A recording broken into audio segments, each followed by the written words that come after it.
So hello friends, welcome to GK webs.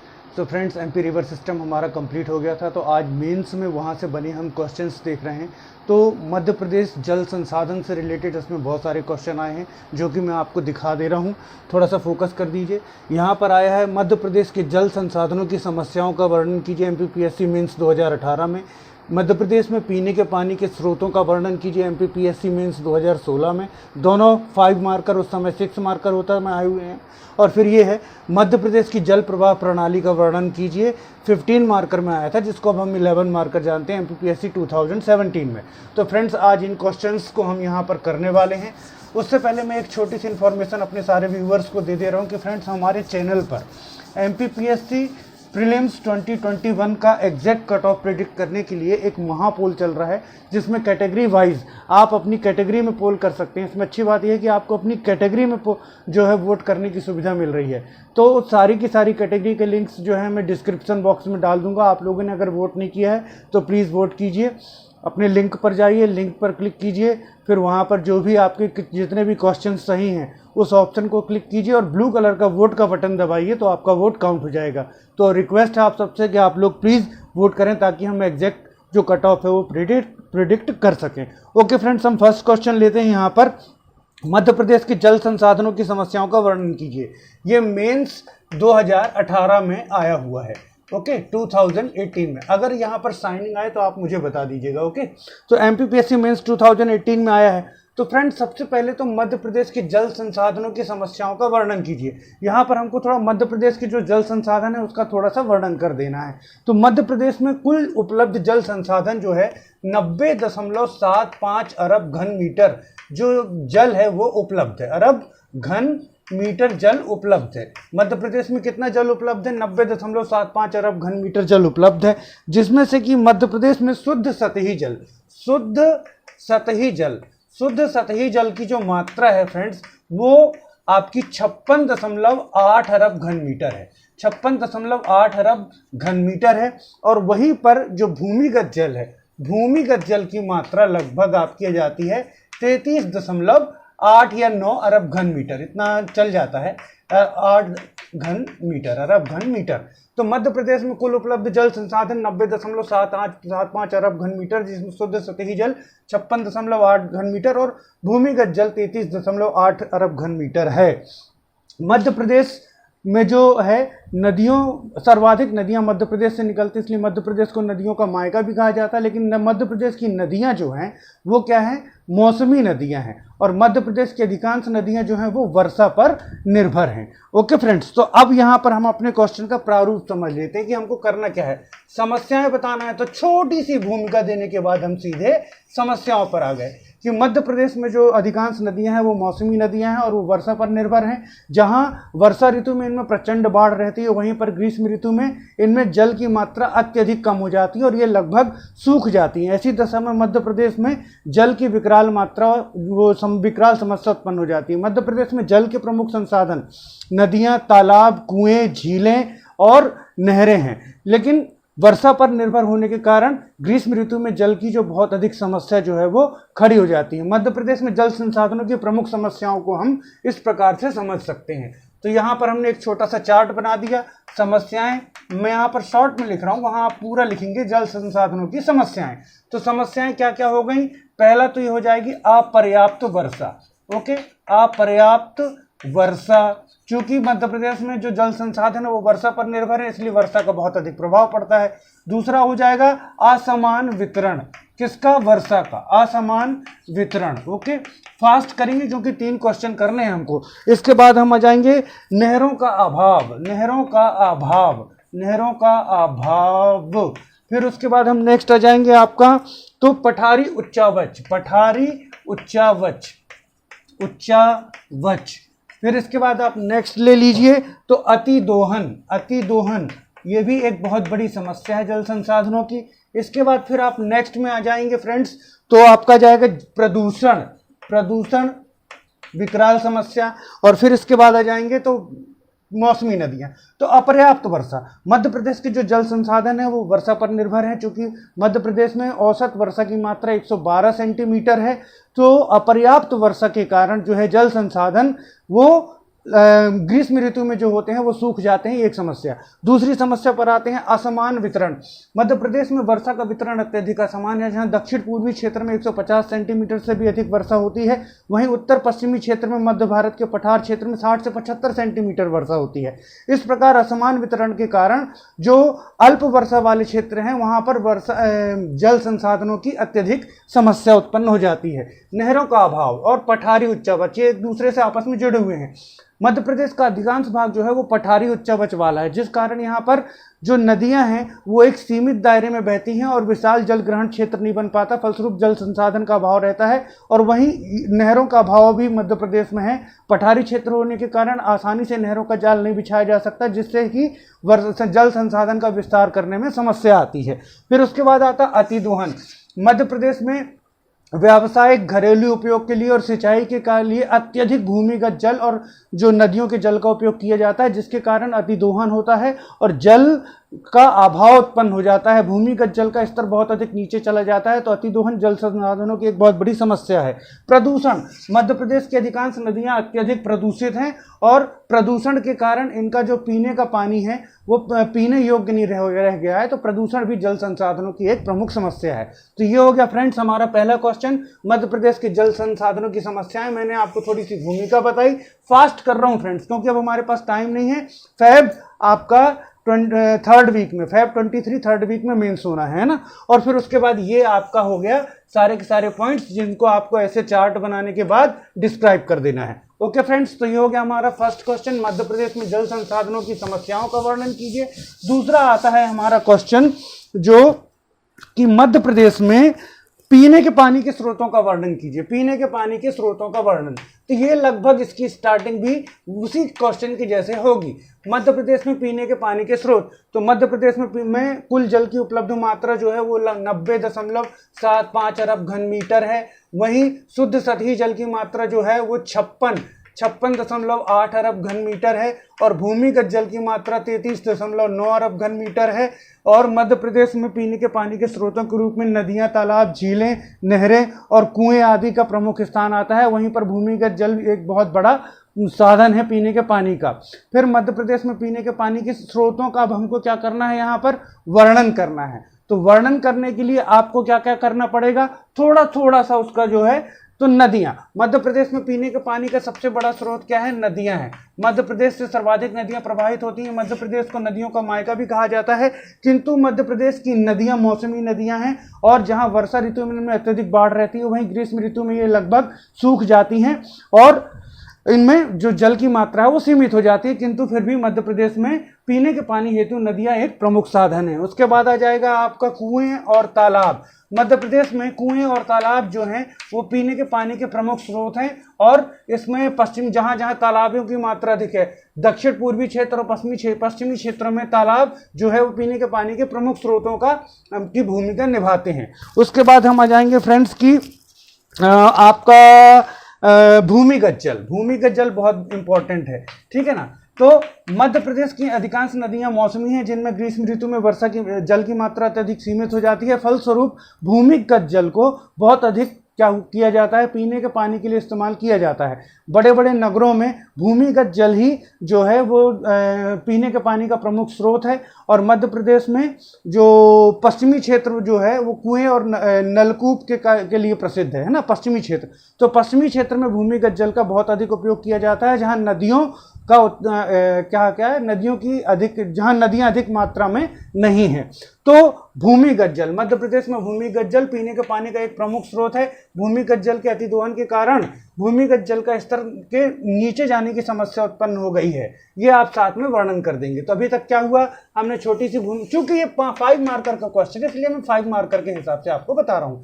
Madhya Pradesh में कुल उपलब्ध जल की मात्रा 90.75 अरब घन मीटर है। 56.8 अरब घन मीटर जो है शुद्ध सतही जल और 33.9 अरब घन मीटर जो है भूमिगत जल उपलब्ध है। मध्य प्रदेश में पीने के पानी के प्रमुख स्रोतों के रूप में नदियां, कुएं, तालाब, नहरें और भूमिगत जल को हम ले सकते हैं। नदियां, मध्य प्रदेश में नदियां जो हैं पीने के पानी का प्रमुख स्रोत हैं। मध्य प्रदेश से सर्वाधिक नदियां निकलती हैं। मध्य प्रदेश को नदियों का मायका भी कहा जाता है। नर्मदा, और आपका चंबल, ताप्ती, सोन, बेतवा, केन, सिंध ये पीने का एक विशाल जल राशि उपलब्ध कराती हैं। किंतु मध्य प्रदेश की नदियां मौसमी है, ग्रीष्म ऋतु में सूख जाती है। एक छोटी सी समस्या बता दी। कुएं और तालाब, तो मध्य प्रदेश के दक्षिण पूर्वी और पश्चिमी क्षेत्रों में कुएं और तालाब पीने के पानी का प्रमुख स्रोत हैं के रूप में इस्तेमाल किए जाते हैं। फिर उसके बाद आ गए भूमिगत जल। तो बड़े बड़े महानगरों और बड़े नगरों में भूमिगत जल पीने के पानी का प्रमुख स्रोत है। और भूमिगत जल के अत्यधिक दोहन के कारण क्या हो गया, भूमिगत जल के निचले स्तर पर जाने की समस्याएं उत्पन्न हो गई हैं। तो 5 मार्कर के लिए आपका सफिशिएंट है क्वेश्चन का आंसर। अब हम आते हैं आज के मेन क्वेश्चन पर फ्रेंड्स। जो हमारा मेन क्वेश्चन है कि मध्य प्रदेश की जल प्रवाह प्रणाली का वर्णन कीजिए। जल प्रवाह प्रणाली ये आया हुआ है 15 मार्कर में। आज हम कंपैरिजन करें तो 11 मार्कर का क्वेश्चन है और ये आया हुआ था एमपीपीएससी मेंस 2017 में। मध्य प्रदेश की प्रमुख जल प्रवाह प्रणाली का वर्णन कीजिए। तो फ्रेंड्स, जल प्रवाह प्रणाली का वर्णन कई प्रकार से किया जा सकता है। दिशा के आधार पर उत्तर की ओर बहने वाली नदियां, पूर्व की ओर, पश्चिम की ओर, दक्षिण की ओर बहने वाली नदियां, मध्य प्रदेश से निकलने वाली नदियां। फिर उसके बाद लेकिन जो हम इसको मुख्य रूप से वर्गीकृत करते हैं तो मध्य प्रदेश की जल प्रवाह प्रणाली, इसमें भी छोटी सी भूमिका सबकी सेम आ रही है कि मध्य प्रदेश से सर्वाधिक नदियों का उद्गम होता है। मध्य प्रदेश को नदियों का मायका भी कहा जाता है। देखिए, फास्ट बोलने के कारण ऐसा होता है। तो मध्य प्रदेश से सर्वाधिक नदियों का उद्गम होता है। मध्य प्रदेश को नदियों का मायका भी कहा जाता है। मध्य प्रदेश की संपूर्ण जल प्रवाह प्रणाली को निम्न प्रकार से वर्गीकृत कर सकते हैं। तो मध्य प्रदेश की संपूर्ण जल प्रवाह प्रणाली जो है उसको 2 वर्गों में वर्गीकृत किया जा सकता है। पहला आता है अरब सागर की नदियां। अरब सागर में अब पूरा आप समझ जाएंगे समाहित होने वाली नदियां। दूसरा आ जाएगा बंगाल की खाड़ी में समाहित होने वाली नदियां। अरब सागर में समाहित होने वाली नदियां कौन कौन सी हैं? नर्मदा अपवाह तंत्र आ जाएगा इसमें आपका, ओके। फिर आ जाएगा ताप्ती अपवाह तंत्र आ जाएगा। फिर आपका आ जाएगा माही अपवाह तंत्र आ जाएगा। ये तीनों पूर्ण अपवाह तंत्र हैं। इसके बाद बंगाल की खाड़ी में जाने वाला तो गंगा यमुना अपवाह तंत्र आ गया। गंगा यमुना अपवाह तंत्र हो गया आपका, ठीक है ना फ्रेंड्स, बंगाल की खाड़ी में जो जाते हैं। फिर आपका आ जाएगा गोदावरी अपवाह तंत्र और फिर आपका जाएगा महानदी अपवाह तंत्र। महानदी अपवाह तंत्र मेन मुख्य रूप से जब मध्य प्रदेश अविभाजित था तब था, लेकिन चूंकि एग्जाम में पूछ लिया गया है तो 6 वहां पर अपवाह तंत्र बताए गए तो हम इसको भी शामिल कर रहे हैं। अब ये आपने चार्ट बना दिया। अब क्या करेंगे, एक एक हम अपवाह तंत्र डिस्कस करेंगे। पहले ले लेते हैं बंगाल की खाड़ी का अपवाह तंत्र। फ्रेंड्स, ये क्वेश्चन का आंसर 4 से 5 पेज का है। इसके साथ समस्या ये है कि इसको हम 200 शब्दों में कैसे लिखें। 200 शब्दों में लिखना इसको एक बहुत बड़ी चुनौती है। तो आप ध्यान दीजिएगा, जब हम एक एक नदी डिस्क्राइब करेंगे तो उसमें पूरा का पूरा जो है हमको A to Z वर्णित नहीं करना है, हमको बहुत शॉर्ट में उसको एक एक नदी को एक्सप्लेन करना है। नहीं तो 5 पेज का आंसर हो जाएगा, इसको हमको 200 शब्दों में लिखना है। तो गंगा यमुना अपवाह तंत्र, तो यह मध्य प्रदेश का सबसे बड़ा अपवाह तंत्र है। और इस अपवाह तंत्र की जो प्रमुख नदियां हैं वो कौन कौन सी हैं फ्रेंड्स? चंबल, ओके, फिर आपका आ जाएगा बेतवा, फिर सिंध, फिर केन, फिर टोंस और फिर सोन। जहां शुरू की 4 नदियां यमुना में मिलती हैं केन नदी तक, वहीं पर टोंस और सोन किस में मिलती है? गंगा में। तो ये हो गया गंगा यमुना अपवाह तंत्र। तो यह मध्य प्रदेश का सबसे बड़ा अपवाह तंत्र है और यह मध्य प्रदेश के लगभग 1,45,000 वर्ग किलोमीटर क्षेत्र में फैला हुआ है। 1,45,000 वर्ग किलोमीटर क्षेत्र में फैला हुआ है। इसकी प्रमुख नदियां इस अपवाह तंत्र की ये हैं। अब चंबल नदी को थोड़ा सा डिस्क्राइब कर दीजिए। तो चंबल नदी इंदौर के अंबेडकर नगर की जानापाव पहाड़ी से निकल करके मध्य प्रदेश के 9 जिलों से बहते हुए और राजस्थान और फिर उत्तर प्रदेश में बहते हुए इटावा के समीप यमुना में मिलती है। इसका जो आपकी कुल लंबाई है वो 965 वर्ग किलोमीटर है और वहीं इसका जलग्रहण क्षेत्र जो है लगभग 57,000 वर्ग किलोमीटर है। इसे उत्तर पश्चिमी भारत की जीवन रेखा भी कहा जाता है। ये चंबल नदी में दे दिया। बेतवा मध्य प्रदेश के बुंदेलखंड की जीवन रेखा कही जाती है और यह बुंदेलखंड में बहने वाली सर्व प्रमुख नदी है।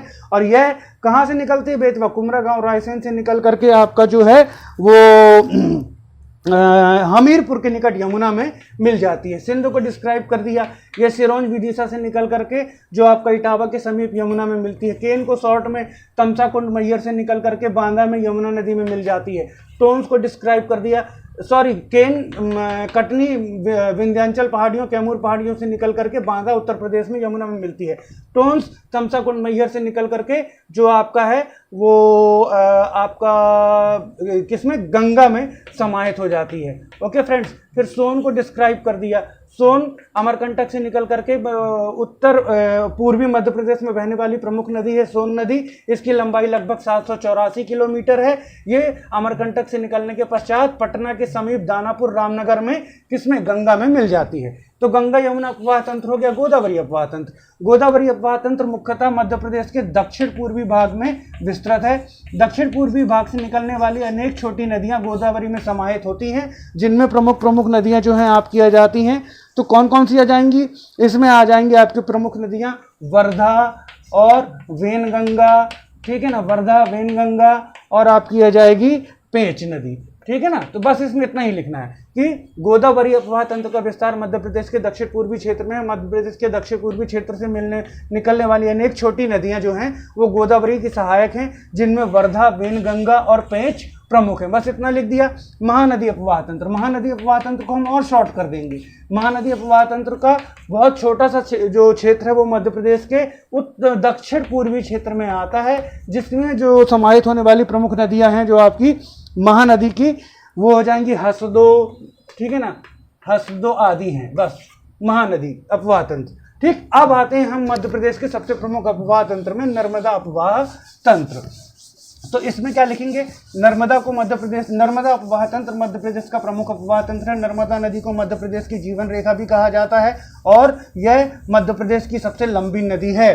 नर्मदा की कुल लंबाई 1312 किलोमीटर है, जिसमें से 1077 किलोमीटर यह मध्य प्रदेश में बहती है। यह मध्य प्रदेश के 15 जिलों में बहने के बाद महाराष्ट्र और गुजरात में बहती हुई कहाँ पर मिल जाती है, आपका जो है खंबात की खाड़ी अरब सागर में मिल जाती है। नर्मदा अपवाह तंत्र मैंने आपको बहुत डिटेल में कराया हुआ है, फिर वहाँ उतना डिटेल नहीं करना है, फिर आप इसमें सहायक नदियाँ लिख दीजिए, ठीक। सहायक नदियाँ लिख दिया आपने।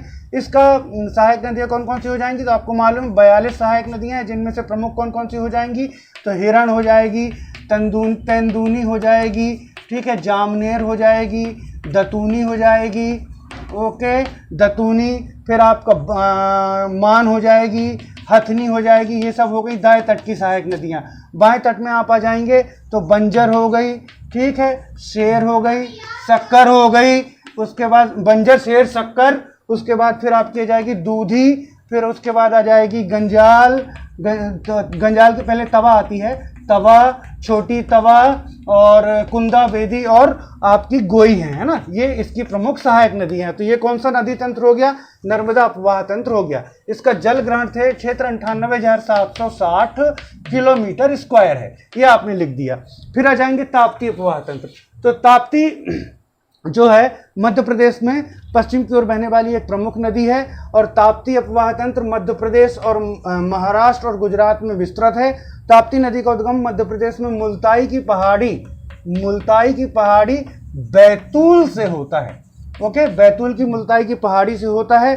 और ताप्ती की जो प्रमुख सहायक नदियां हैं कौन कौन सी हैं, पूर्णा हो गई, गिरना हो गई, अनेर हो गई, अंबोरा हो गई, अनेर, अंबोरा और कालीभीत है। इसकी प्रमुख सहायक नदियां ये आपकी हो गई।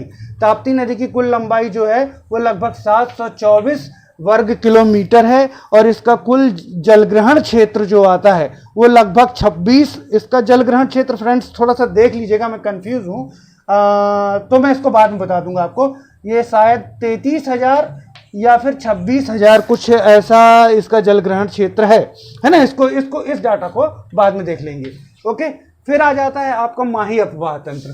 तो माही अपवाह तंत्र मध्य प्रदेश के पश्चिमी भाग में विस्तृत है और माही जो नदी का उद्गम है विंध्याचल की पहाड़ी धार से होता है। यह नदी पहले उत्तर पश्चिम की ओर प्रवाहित होती है और फिर चाप बनाती हुई फिर दक्षिण पश्चिम की ओर प्रवाहित होते हुए कहाँ, अरब सागर में गिरती है। माही नदी कर्क रेखा को 2 बार काटने वाली नदी है। माही नदी की कुल लंबाई जो है लगभग 525 वर्ग किलोमीटर है, जिसमें से 156 वर्ग किलोमीटर का माही नदी की कुल लंबाई 525 किलोमीटर है, जिसमें से 156 किलोमीटर का क्षेत्र जो है वो मध्य प्रदेश में आता है।